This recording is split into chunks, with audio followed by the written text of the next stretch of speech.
bienvenidos al canal de las Bibliotecas de San Javier. Inauguramos hoy ya lo grande, un nuevo episodio de vídeos que vamos a hacer desde aquí bajo el nombre de Poetas de Tú a Tú. Se va a tratar simplemente de mantener conversaciones con poetas sobre la vida, sobre la poesía y sobre lo que vaya surgiendo. Pequeñas conversaciones para que nuestros amigos de las Bibliotecas de San Javier pues, escuchen a personas que son muy, muy importantes en la vida, que son los poetas. Veremos ahora en esta entrevista por qué. Tenemos, yo creo no, seguro, a dos grandes poetisas de nivel internacional, como son Marisa López Soria y Dionisia García. Gracias de verdad por haber recogido el guante y por estar aquí, a las dos.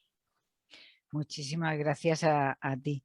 Dionisia creo que debe empezar ella porque es un honor tenerla para todos. Y la verdad es que yo estoy feliz de estar con una persona a la que quiero tantísimo. La quiero la admiro como poeta, pero como persona la quiero muchísimo. Y eso muchas veces no, son cosas que no van unidas, no necesariamente. No tiene por qué, pero si van unidas es la leche. Por eso, por eso. Bueno, antes de empezar y tal, porque me toca a mí, quiero dar una presentación un poco formal de las dos, ¿vale? Y después ya empezamos con la presentación, con la entrevista y con las preguntas, ¿vale? Empezaremos por ti, Marisa. Vives en Murcia, tienes dos hijos, ¿no? Ignacio y Raúl Corredor, guitarrista. Estás casado con un artista también, con un pintor, con un fotógrafo. Entonces, Fotógrafo. pues eso, que tienes pues una vida, ¿no? De un contexto de artistas, de poesía, de cultura, ¿no? Y tal, bueno, que se nota cuando se habla contigo. Ha sido de todo, maestra y licenciada en Historia del Arte, directora y asesora de formación, ha sido y eres en centros de profesores, miembro del equipo de redacción de la Consejería de Educación de Murcia, de la revista Educar en el 2000 y del equipo pedagógico para libros de texto, de lengua de tercero y cuarto de primaria, premiada en todos los géneros que pueda haber de literatura. Has publicado en un montón de editoriales, Alfaguara, Everest Interior, Oxford, Círculo de Lectores, en fin, Mondadori, en un montón. En la actualidad estás plenamente dedicada a la literatura, ya sea como jurado en premios, ya sea realizando encuentros con autora en España y en el extranjero, y, en fin, realizas talleres de lectura y escritura, actividades de animación y ahora mismo estás enfrascada en mover tu último poemario, Muy señores míos, ¿no? Que estás y tal andando por ahí por España y no sé si por el extranjero. Dentro de poco te vas a Madrid y, en fin, Estocolmo. Estocolmo, estás en todo, ¿ves? Pues es una breve presentación y luego te vas a presentar tú, de otra manera, ¿vale? Y ahora vamos a presentar a Dionisia García, si acaso requiere una presentación.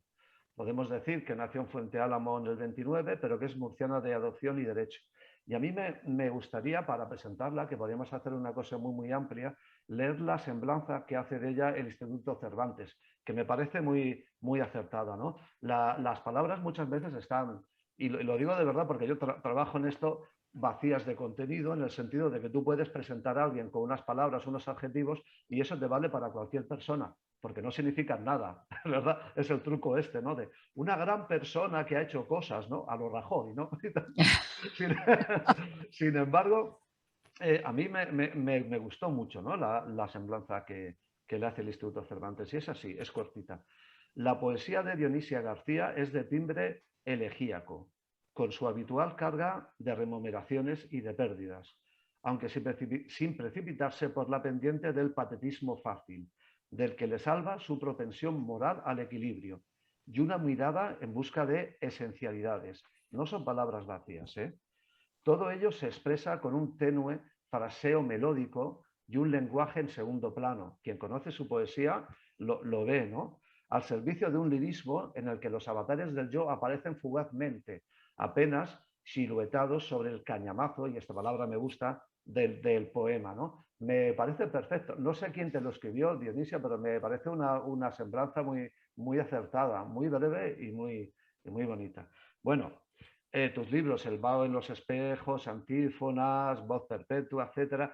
Yo te conocí con Lugares de Paso y me enamoró ya en el 99. Yo, en fin, te conocí antes, pero ese libro me encantó y para nosotros es un honor que estés aquí, tanto para Marisa como para mí. Me gustaría que os presentarais de manera más personal, qué es lo que hacéis, qué es un día a día en vuestra vida. Y empezamos por ti, Dionisia.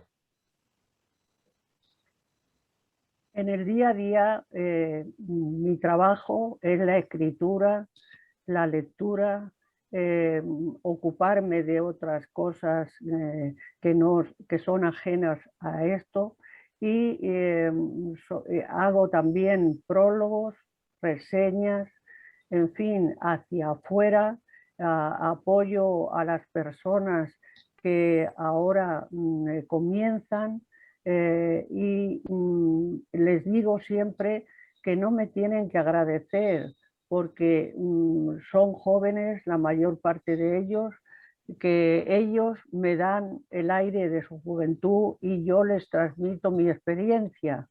Eso es lo que hago.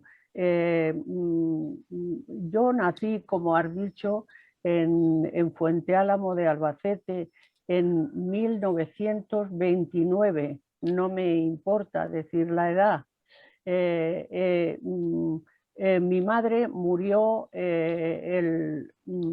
a los 2 años de tenerla yo y me crié con mi padre y mi abuela.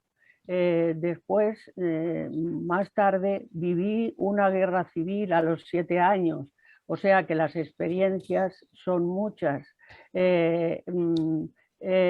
Después, mi padre se volvió a casar y fui a un colegio, a un internado. Tengo que decir que el internado me benefició. Allí hice el bachillerato y después pasé a la Universidad de Murcia para hacer filología románica. Pero volviendo a mi abuela, que ella me cuidó mucho, voy a decir 2 versos solamente. Mi abuela no era una dama gris en las alturas, sino mujer de negro y rostro de alegría. Y así fue pasando el tiempo, pero en honor a ella he querido recitar esos versitos. Después trabajé en Madrid en un servicio exterior, tuve ocasión de alguna manera de practicar los 2 idiomas que sabía y finalmente me casé y recorrí España con mi familia y con Salvador Montesinos Busutil, al que conocí en la universidad. Hemos vivido unidos hasta unos 74 años. Y bueno, ahora estoy sola. Estoy escribiendo un libro sobre esa soledad y las vivencias sobre él.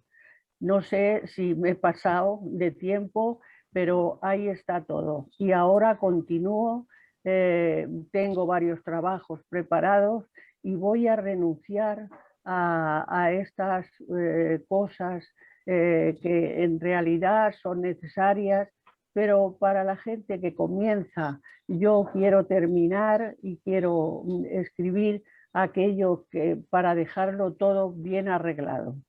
No sé si he contestado la pregunta o me he pasado, Tony. Perdóname. Que va, que va. Además, todo lo que dices es muy interesante. Y en el momento en el que estás, Dionisia, que eres una figura viva que representa un montón de historias, de tiempo, de literatura, de sabiduría. Es un honor y tal tenerte aquí, pero además es muy interesante todo lo que estás diciendo. Eres un documento, Dionisia. Así es. Muy bien. Un Así es. documento que se perderá porque creo también que todo dura hasta la segunda generación como mucho, pero después solamente quedarán aquellos momentos que hemos gozado cuando algo nos sale bien. cuando un poema sale bien, cuando un escrito sale bien, y solo tendremos eso. Pero bueno, la vida es así, y a la vida no hay que pedirle, sino lo que ella nos quiera dar. Esto es una frase de Francisco Brines, con el que tenía gran amistad. Bueno, Marisa, te toca tu día a Pues día, qué nada, es lo que haces. que me he quedado prendada escuchando a Dionisia, por supuesto. Pues bueno, mi día a día, la verdad es que remontándome un poco y por resumir muchísimo, a mí me ha costado mucho crecer. Ha sido una larga vida de trabajo, he trabajado muchísimo, muy duro. Y bueno, en la actualidad, digamos que todo se ha vuelto del revés en positivo.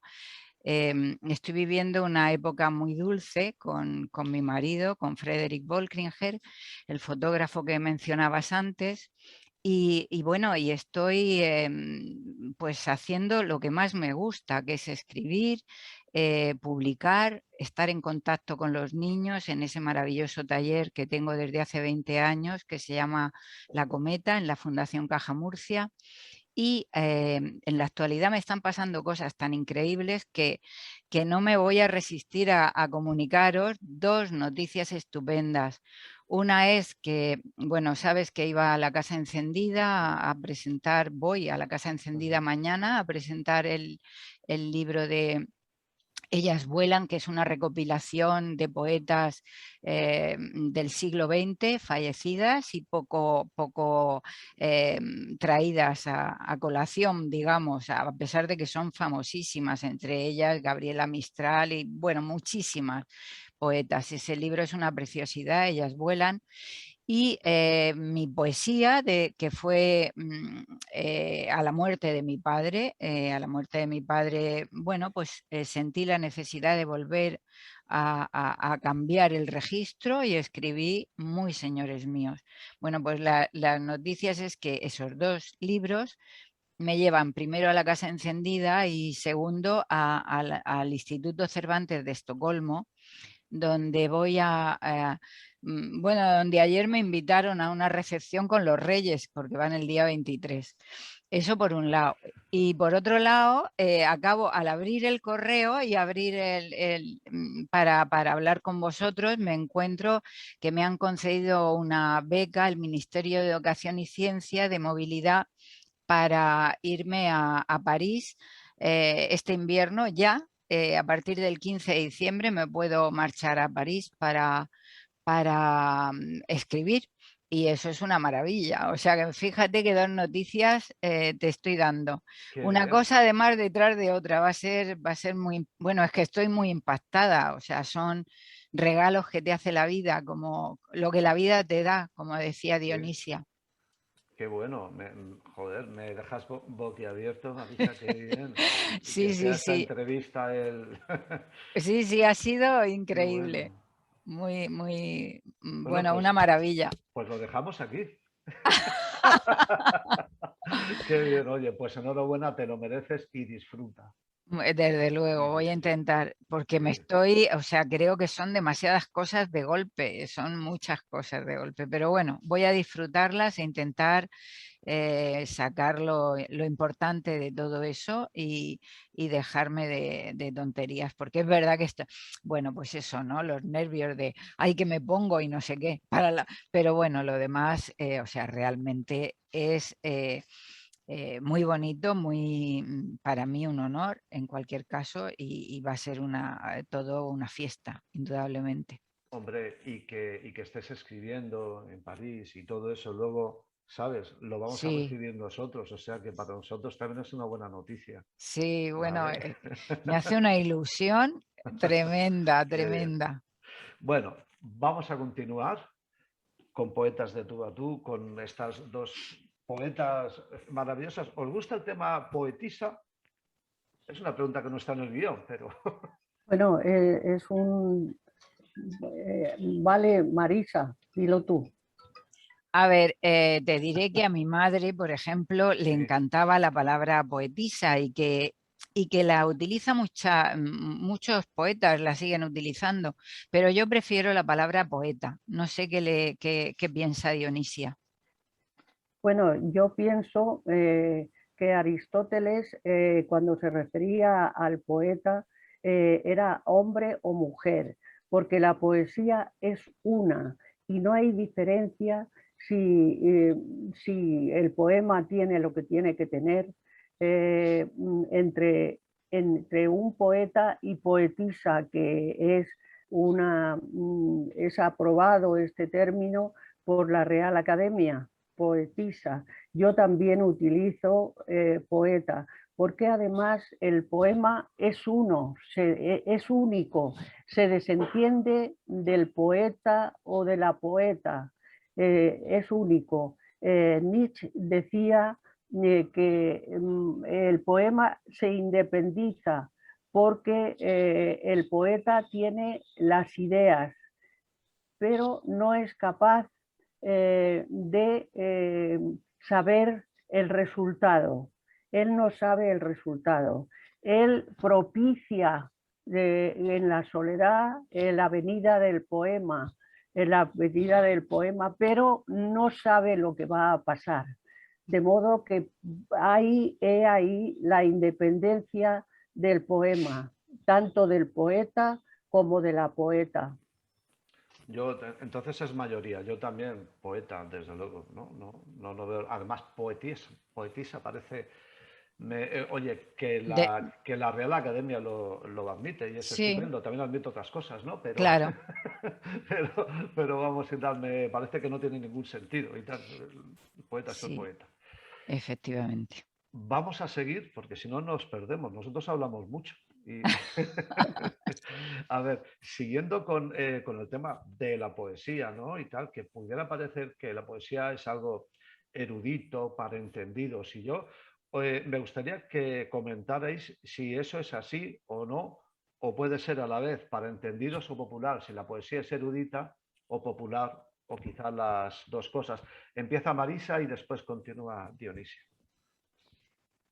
Bueno, yo creo que evidentemente igual sea poesía o sea lo que sea, existe buena y mala literatura y eso está claro. Decía Gil de Viedma que para el poeta lo decisivo es la contemplación de una emoción y no la experiencia de esa contemplación. Y es verdad que además en el poema, además de pensamiento, debe haber sentimiento y al contrario, además de sentimiento, debe haber pensamiento. ¿Es erudito eso? Pues no lo sé. Lo que sé es que la emoción debe ir unida a la inteligencia y si no está pasado por ese filtro, normalmente no vamos a encontrar un buen poema. Yo digo siempre que tengo la suerte de haber tenido a la maestra, que ha sido Josefina Soria, mi madre, y eso me ha dado, me ha dado el pie siempre para distinguir de inmediato la buena de la mala poesía. Eso clarísimamente. Bueno, te paso a ti la pregunta, Dionisia.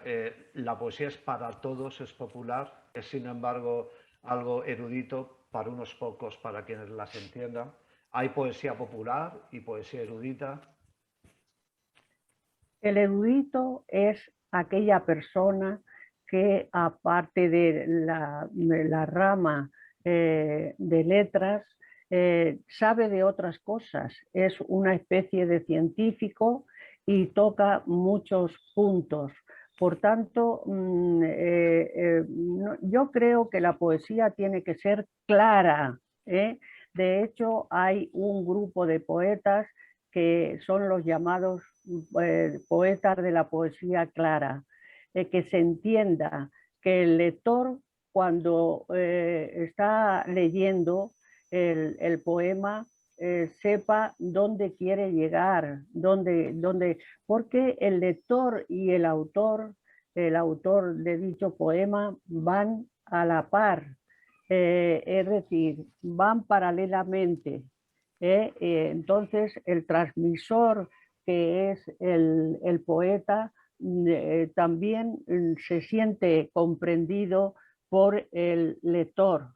Y la poesía popular, si la poesía tiene lo que tiene que tener, puede hacer su escritura en un momento determinado, que esté en un pueblo. Yo, por ejemplo, he estado ahora en mi pueblo y de alguna manera mi obra está plena de cosas del lugar.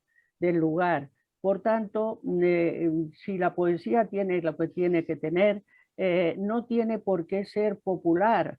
Populares son las canciones, son aquellas cosas que se transmiten de generación en generación y que realmente, bueno, nos hemos acostumbrado. Hay canciones, hay cantares, hay romances que son expresamente populares y que han sido transmitidos a través del tiempo.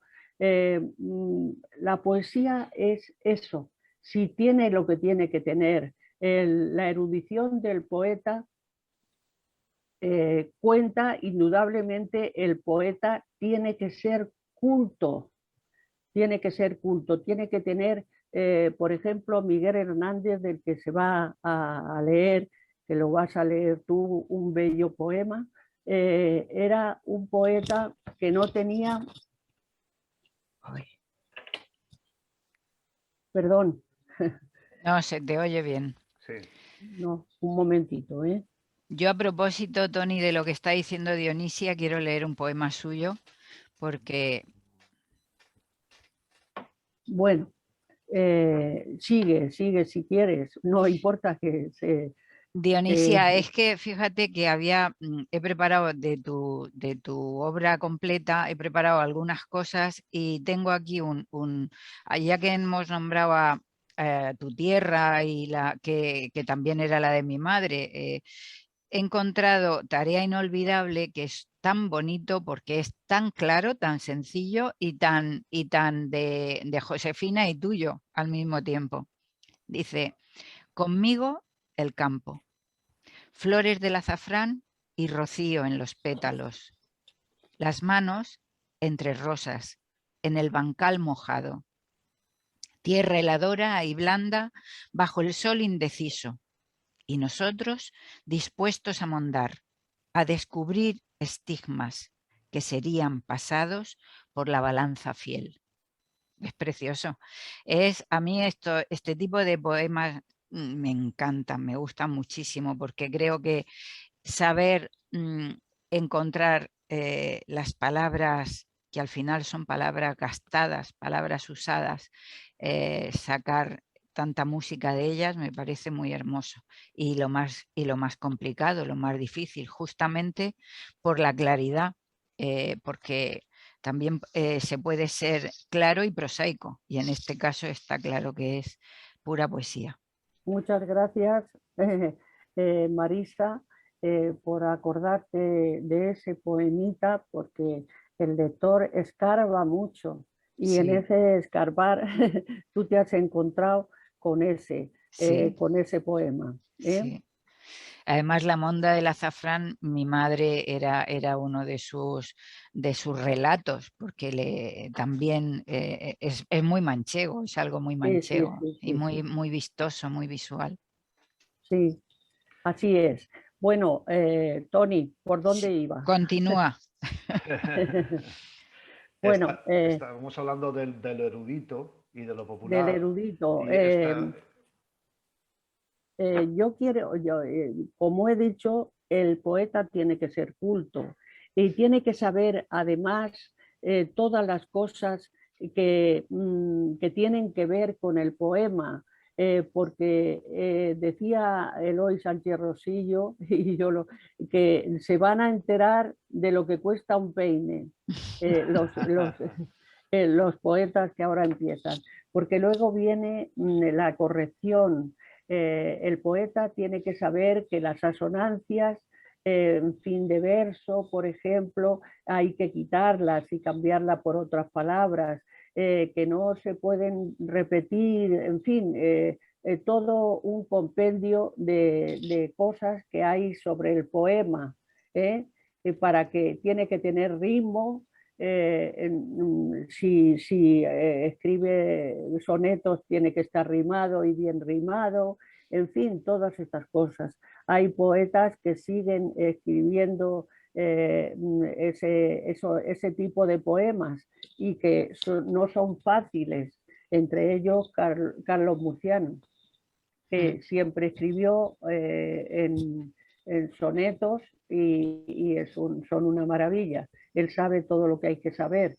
Y bueno, creo que un poema está acabado cuando tú dices ya, porque tiene muchas cosas que hay que saberlas y hay que tenerlas en cuenta. Bueno, Tony, si te parece bien, si está bien, ya está. No, He bien, hablado bien. de la erudición, he hablado de la erudición, de la cultura, del poema, de todas esas cosas. Y seguimos con ese hilo y tal, porque el peso de las palabras que decía Marisa en el poema ese tuyo que ha leído y tal, no había ni una sola palabra vacía, no había ni una sola palabra de más, ¿no? Y sin embargo, esas palabras aisladas, ¿no? Significan cosas por sí solas, ¿no? Que son los referentes, ¿no? Y punto, significado, significante. Todas ellas te dan un contenido que no se puede expresar de otra forma que no sea con la poesía, ¿no? Decía José Luis Serón que la poesía, hablando con él y tal, que la poesía es el lenguaje del inefable, y estoy totalmente de acuerdo. Seguro. O sea, hay Sí, es cosas arte, la poesía es arte. Sí, exacto. Es arte, es Eso arte. es, ¿no? Y igual que el pintor se pone frente al lienzo y no sabe lo que va a hacer y va recopilando todo su saber, y a veces se retira sin haber dado ni una pincelada. Pues eso le pasa al poeta también, que él espera y a veces se levanta, pero ese no es tiempo perdido, no es tiempo perdido, porque él sigue teniendo la idea de ese poema que no ha podido escribir. A mí me llama la atención cuando veo, yo siempre leo un poema con un lápiz en la mano, porque eso es inevitable cuando ya llevas mucho tiempo en esto. Y bueno, ¿qué voy a decir? Ahí están los libros y dicen algo, pero también quiero decir que el poema mejor está por escribir. El poeta no debe envanecerse, sino pensar que es de alguna manera un enviado que recoge lo que el poeta quiere. El arte, que en definitiva es como la música y como ya he dicho, como el pintor y como todas esas cosas, ¿no? Bueno, Tony, Bien, dime bien. más cosas y yo Sí. contesto, si me toca a mí. Sí, has contestado a esto y tal. Estábamos hablando, la reflexión era si la poesía es un lenguaje, ¿no? Además, Sí, o sea, la poesía no es un lenguaje, la poesía es un gesto de amor, no, se vale del lenguaje. Y Sofía de Melo decía que la poesía era una conciencia, o sea, el poeta se implica mucho también, se implica mucho para escribir un poema y a veces deja lo escrito y vuelve después y lo ve más claro, pero es muy difícil. Y desde el punto de vista del lector, porque la poesía es quien escribe, pero desde luego quien la lee también, ¿no? Sí, Esta forma son paralelos, son claro, paralelos. que esto ya va para ti, Marisa, y tal, lo inefable, ¿no? Que Sí, decía sí, Cero, sí. ¿no? Sí. Un lector y tal se enfrenta a la poesía de esa manera, ¿no? Descubriendo cosas que no se puede decir en otro idioma, no se puede explicar, ¿no? No, no hay otra forma. Y realmente no recuerdo quién decía que la poesía era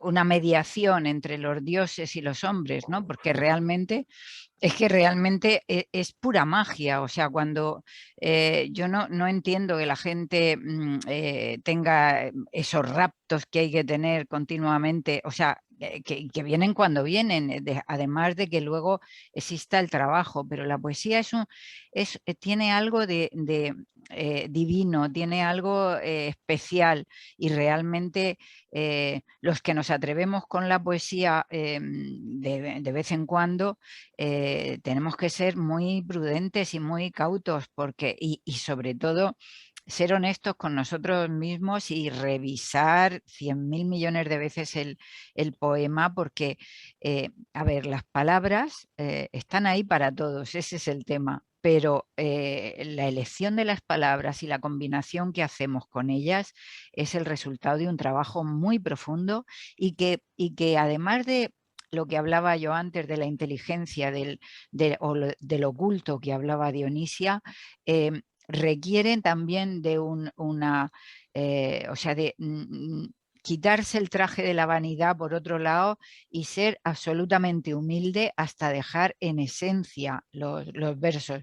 A veces se consigue de un modo mágico, y otras veces es un trabajo ímprobo, peleando con las palabras. Las palabras son rebeldes y se niegan a ser cogidas por cualquiera, ¿no? Yo creo que escribir de verdad también es un poco es un acto de cierta soberbia, pensando que tenemos mucho o algo que dejar a los demás, pero por eso te decía que hay que ser también humilde en ese sentido, y yo creo que en las palabras del poeta, de poemas como los que hemos leído, luego te leeré alguno más. Aquí tengo el maravilloso libro de Atardece despacio, y encontramos en poetas como Dionisia, pues esa magia, ¿no? Fíjate qué cosa tan hermosa también. Se llama Posible. Dice: si no regreso, romped las cartas. Cuántas cosas guardé porque vivía. Quizá algún amigo indague en el poema dedicado, su poema, en vosotros, cuando anduvimos juntos, los instantes de dicha, el último verano, en la casa del mar con escalera. Ya está. Es bellísimo. Este es de su libro Edades. Es muy, muy hermoso. Y eso es muy complicado, muy difícil de hacer. Entonces, yo amo la buena poesía, y también reconozco que soy muy osada, pero por eso procuro escribir poca poesía, y juguear con los niños mucho. Pero es verdad que también, que cuando he escrito, por ejemplo, Muy señores míos, he sido muy verdad. Eso es cierto. Y creo que esa parte me hace perdonable los errores. Bueno, mira, muy bien, está todo hilado, ¿eh? Muchas gracias, Marisa. Perdona, Tony. Bueno, no. Muchas gracias nuevamente por tu generosidad. Hombre, la tuya, siempre. Nada, nada. Bueno, hemos hablado de la poesía y del poema, y ahora ha salido el poeta, ¿verdad? Y es cierto, ¿no? ¿Quién escribe poesía? ¿Quién puede ser el osado de escribir poesía? ¿Por qué alguien escribe poesía, no? A mí sobre esto hay muchas textos, poemas que lo explican, pero hay uno que me encanta de Miguel Hernández, que es popular, se entiende muy claro, y yo creo, ahí veo yo no es una razón, sino es una descripción de por qué, ¿no? Y es ese rayo que no cesa, ¿no? Voy a leer un poquito y ya hablamos, ¿no? Un trocito. Va sobre si el poeta se hace o nace, ¿no? No cesará este rayo que me habita el corazón de desesperadas fieras y de fraguas coléricas y herreras donde el metal más fresco se marchita, no cesará esta terca estalactita de cultivar sus duras cabelleras como espadas y rígidas hogueras hacia mi corazón que muge y grita. Este rayo ni cesa ni se agota, esto me encanta, ¿no? De mí mismo tomó su procedencia y ejercita en mí mismo sus furores. Esta obstinada piedra de mí brota y sobre mí dirige la insistencia de sus lluviosos rayos destructores, ¿no? ¿Se puede evitar ser poeta, Dionisio? Es más, ¿no? ¿Cómo? ¿Se puede evitar ser poeta cuando Bueno, uno si lo se es? tiene el don, si se tiene el don, no. De ahí, pero Miguel Hernández había leído a los clásicos, estaba imbuido de todos los poetas de la Edad de Oro y por tanto podía hacerlo siendo popular, pero también culto, porque él era un gran lector. Luego las cosas vinieron mal y escribió hasta el final. No sé si dejaría algún inédito. Yo estuve en la casa y era la casa de una persona muy sencilla, antes del arreglo, antes del arreglo. Y de una persona muy sencilla que tenía ese don, porque el poeta que tiene ese don no puede evitar el ejercerlo de alguna manera. ¿eh? Y bueno, no me quiero alargar hablando más de Miguel Hernández, pero sí lo admiro y creo que es un poeta que permanecerá en los años. Sobre esa obstinada piedra que de mí brota, Marisa, que esto pasa con la poesía y con la narración y con todo y tal, ¿tú también la sientes, ese rayo que no cesa, esa forma de crear, de ver, de decir, tengo que escribir esto Sí, porque no puedo ser de otra manera, ¿no? a ver, mira, muchísimos días en mi casa se ríen conmigo un montón porque digo, ya no voy a escribir ni una palabra. Es que realmente no hay necesidad, hay tantas cosas hermosas escritas ya, pero luego, pero luego te levantas y quieres hacer, porque tienes una idea que crees que puede ser magnífica, que puede ser preciosa, y entonces lo intentas de nuevo. Y luego a veces pues tienes suerte y te lo publican en fin, estas cosas que me pasan, ¿no? Pero es verdad que me lo planteo infinitas veces. La cantidad de libros que quiero leer, la cantidad de gente buena que hay ya por el mundo escribiendo cosas maravillosas, ¿qué hago yo? Perdiendo el tiempo conmigo misma. Pero ya te digo, es que luego la vida te va llevando, es casi imposible que deje de escribir. Y hay otra cosa, cada vez escribo menos. Por eso, cuando hago, por ejemplo, el álbum ilustrado, para mí tiene ese toque poético. O sea, realmente cuando estoy narrando, contando algo a los niños, estoy también ya imbuida del tema poético, porque debe ser así, porque todo está muy mezclado y no hay ningún escritor de narrativa o sea, no hay un buen escritor de narrativa que no tenga el toque, la magia de la poesía al mismo tiempo, creo yo. Cogiendo lo que ha dicho Marisa, yo voy a leer un pequeño poema del último libro publicado, Mientras dure la luz, que se titula Caer en la cuenta. ¿Qué hago yo aquí, perdiéndome la vida, el rosado color de una luz que se apaga, su brillo sobre el agua y la expresión ausente, siguiendo el recorrido de la pluma, acerca del pasado sin cesar, a esa explanada muerta que nos nutre mientras desperdiciamos el frescor del instante, la belleza fugaz y su secreto? Pues sí, efectivamente. Muchas veces nos lo planteamos porque ¿qué haces cuando habiendo tantas cosas por hacer? Pero Ujú. sí. Hablamos del frescor del momento, de lo que sucede a nuestro alrededor, que es la cotidianidad.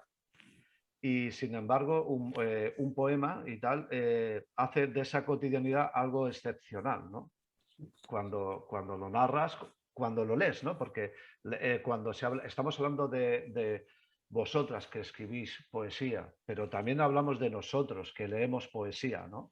Y tal, que la poesía tiene desde luego esas dos caras y son parecidas, porque yo creo que se siente y tal, lo mismo, se siente lo poético, lo inefable, lo excepcional de lo cotidiano, ¿no?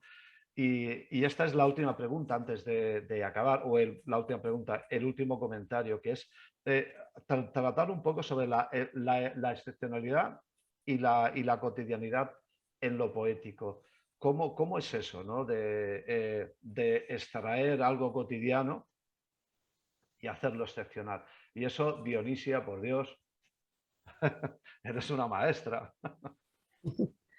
Bueno, yo pienso, yo he escrito sobre el mundo de los objetos, sobre las cosas más consuetudinarias y bueno, he escrito, pero siempre quiero decir que el mejor poema está por escribir y desde ese punto de vista debemos escribir pensando que no somos el Dios poético, que la poesía también es una moral.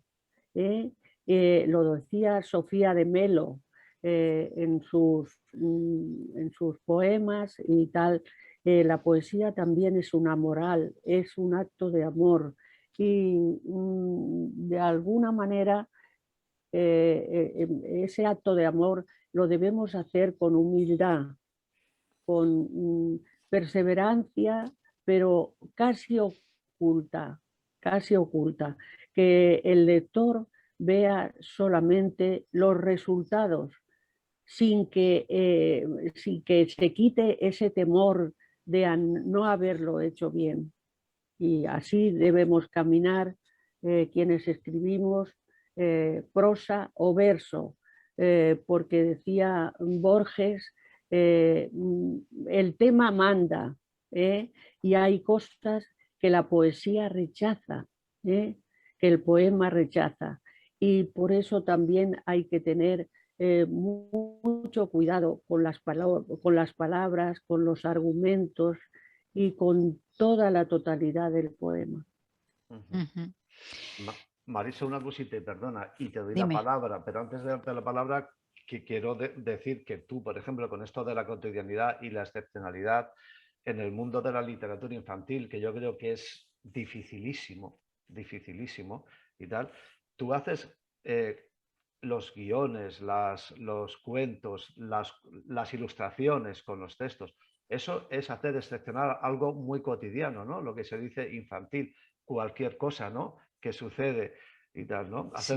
Hacerlo excepcional, ¿no? Porque es para un niño, pero oye, es para un padre y un adulto también, ¿eh? Y en eso Yo, también eres una maestra. yo escribo para los adultos, Claro, lo tengo claro. clarísimo, porque si el padre o el abuelo o los adultos no leen, esa literatura, ¿cómo lo van a ofrecer a los niños? Está claro que yo escribo pensando en mis amigos. Cuando yo entrego un libro de ilustración, por ejemplo, o sea, de un álbum ilustrado, que además es un género distinto a lo infantil, estoy entregando un pequeño poema, un pequeño trabajo hecho palabras, pero también estoy entregando el arte de un pintor, de un ilustrador o de una ilustradora maravillosos con los que me fundo al unir la historia. Ellos crean su parte, su parte excepcional junto a la mía. Y desde luego que tengo que decir también que esto de la poesía de lo cotidiano no excluye el misterio, ¿eh? O sea, está clarísimo que son temas que van muy unidos, porque de pronto una palabra o una frase te provoca un cuento, te provoca un poema, y por qué el lector además lo entiende, porque hablamos del lector, pero el lector es la parte fundamental también del otro lado del espejo. ¿Por qué nos pueden emocionar los poemas de Dionisia o de Josefina Soria si no estamos en ellos, si la poesía al final es tan subjetiva y utiliza además palabras, digamos, cotidianas, objetos cotidianos para definir? Bueno, pues porque hay esa especie de misterio y de dimensión de música y de magia, en cierto modo. Pues vamos a acabar con música y con magia. Me gustaría que ya hemos recitado algunos poemas, pero que acabáramos escuchando de vuestras voces poemas. Me gustaría empezar por ti, Marisa, y que acabara Dionisia. Pues mira, yo para concluir he elegido de su libro Sinfonías Quebradas el de Edad Tardía. No vendas por tan poco cuanto fuiste, aquello que los años nos regalan y ennoblecido viene en la distancia. Ajustar el camino puede ser oportuno para tener presente el mapa de la vida y ahondar con entusiasmo en este tramo. Si llegara el momento sin aviso, alguien vendrá después a recogerte por la mucha paciencia de la búsqueda, por la esperanza plena de retornos. Dejaste en el trayecto una apuesta inquietante, comprometida y dócil, entregada al abrigo de un bien que nos haga posibles. No vendas por tan poco cuanto es tuyo.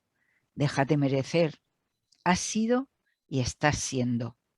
Arriesga hasta el final con insistencia. Gracias, Dionisia. Precioso. Marisa, me emociona tu manera de decirlo, y aparte de eso me emociona porque todo lo que has leído es de mis libros. Claro que sí. Un abrazo muy grande y muy cariñoso.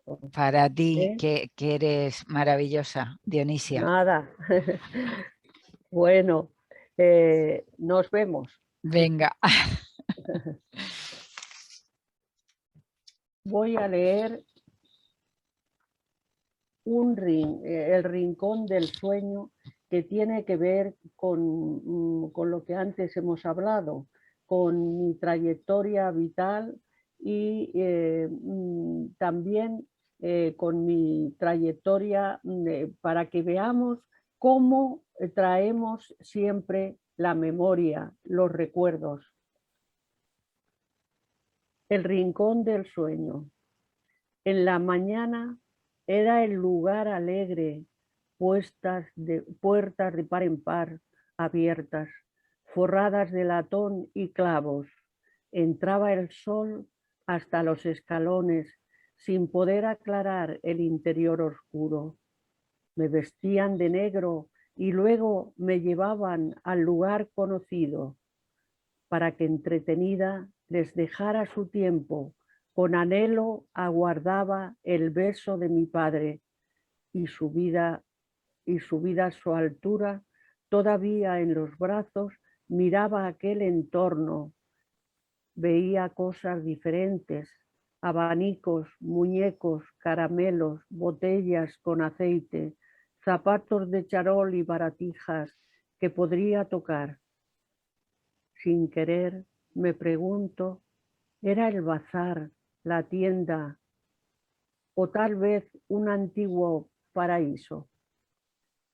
Todo llega confuso en el fluir del tiempo, no los brazos alzados de mi padre con besos repetidos. Gracias. Bueno. Muchas gracias. Bueno, pues acabamos aquí. De verdad que, Dionisia, gracias por vivir, gracias por estar. Marisa, gracias por vivir y enhorabuena. Enhorabuena, que te lo mereces. De Muchas verdad gracias. que nos alegramos todos mucho. Y es un honor que inauguréis este poeta de tú a tú. Seguiremos adelante con más con más poetas y nos veremos, nos tenemos que ver, ¿vale? Claro que sí. Gracias, muchas gracias y esta es vuestra casa. Muchas gracias, Toni. Muy bien, Toni. Muchas gracias. Un Muchas abrazo. gracias a ti. Adiós. Venga, adiós. Adiós. Hasta pronto.